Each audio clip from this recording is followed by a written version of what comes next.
பல்லாவரம் சட்டமன்ற உறுப்பினர் கருணாநிதி ஏற்பாட்டில் துணை முதலமைச்சர் உதயநிதி ஸ்டாலின் பிறந்த நாளில் குரோம்பேட்டை அரசு மருத்துவமனையில் பிறந்த 10 குழந்தைகளுக்கு அமைச்சர் தாமு அன்பரசன் தங்க மோதிரம் அணிவித்து குழந்தை தாய் பரிசு பெட்டகத்தை வழங்கினார். மேலும் 40 தாய் குழந்தைகளுக்கு தாய்சேய் நல பெட்டகத்தை பரிசாக வழங்கினார்கள். இந்த நிகழ்ச்சியில் பல்லாவரம் சட்டமன்ற உறுப்பினர் கருணாநிதி, துணை மேயர் காமராஜ், 2வது மண்டல குழு தலைவர் ஜோசப், அண்ணாதுரை, குரோம்பேட்டை அரசு மருத்துவமனை தலைமை மருத்துவர் பழனிவேல் ராஜன் உள்ளிட்டோர் கலந்து கொண்டனர்.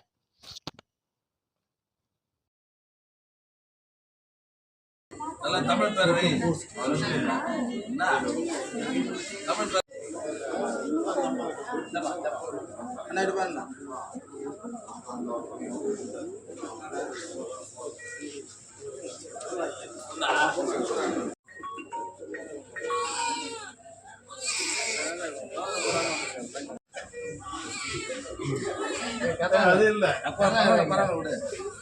தமிழ் பேர குழந்தைங்க